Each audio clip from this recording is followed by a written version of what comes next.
So a kid having ADHD does change how motivation works. And I don't disagree that external supports can be really helpful, especially with a neurodivergent brain. I taught special education for over 6 years, so I totally get it.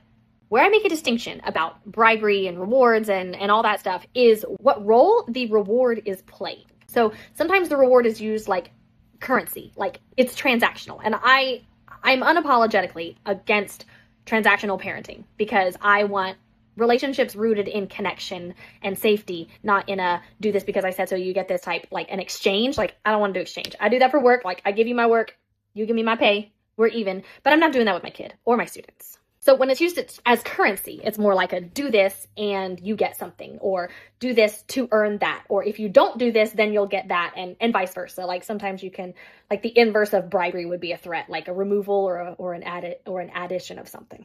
When the reward is used as currency, this teaches the brain to cooperate like only when you're compensated. And over time, that replaces their internal responsibility, like that internal motivation. It undermines it.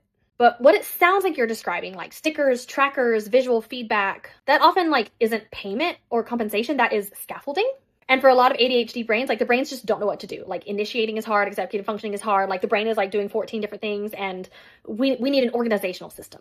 And so there are tons of external supports that you can use to help activate the brain to start and to stay on task. The external cue is like the bridge between their intention and their action, and it like supports them in doing it.